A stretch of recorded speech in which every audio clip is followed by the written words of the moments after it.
What up, fools? Smoke Eye here. Sunday service.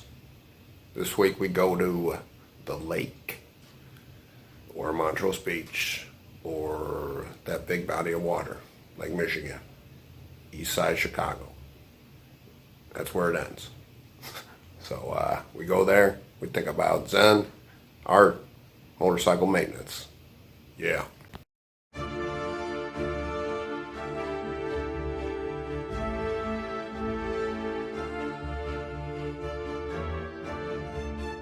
Ladies and gentlemen, in introducing my original invention, the water torture cell, although there is nothing supernatural about it. Zen and the Art of Motorcycle Maintenance by Robert Pirsig.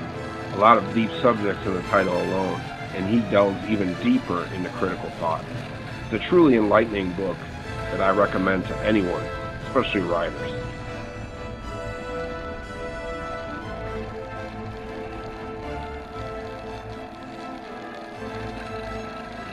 With that said, the book sends me into so many directions, and I'll try to explain them as best as I can.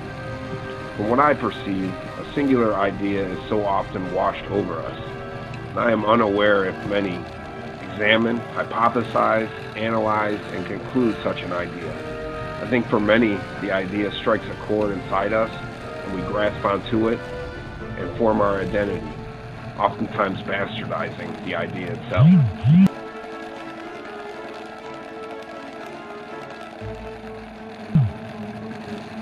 See, an idea does not have malice or harm or a means to divide or segregate. It is not to be personified and exist amongst the living. The idea is a path towards understanding, an opportunity of discovery. Yet so many demonize or celebrate it without dissecting it.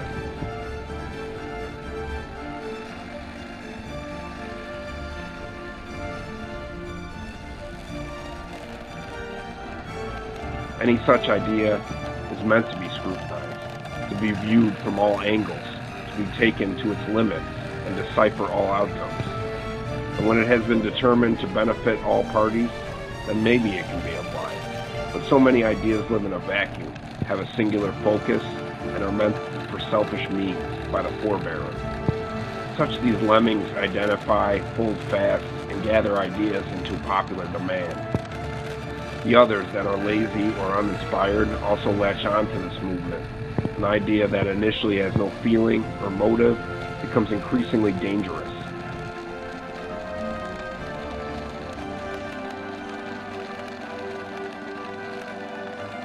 The fault in our methods is simply critical thought.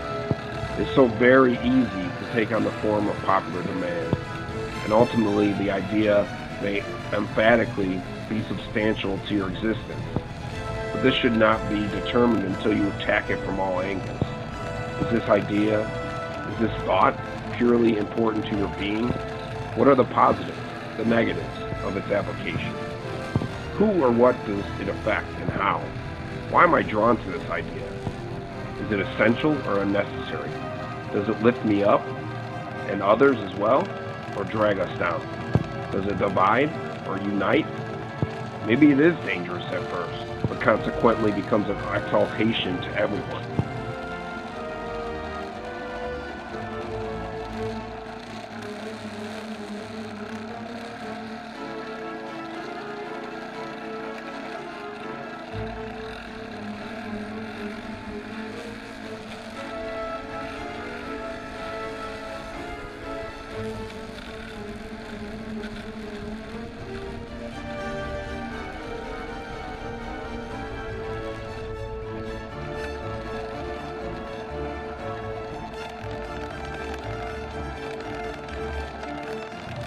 We are in a time being bombarded with content, with ideas, feelings, actions.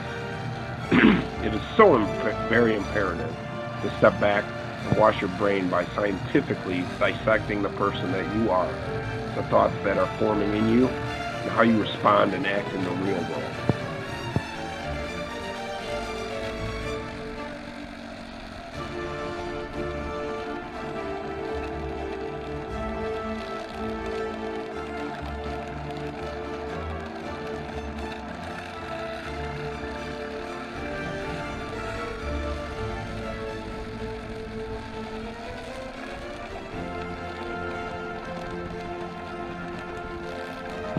Let's bring it back to motorcycles.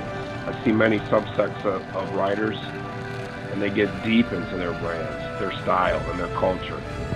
It is all wonderful information that feeds my soul, as long as division, condescending behavior, and hatred are ignored. There's no room in my head for that.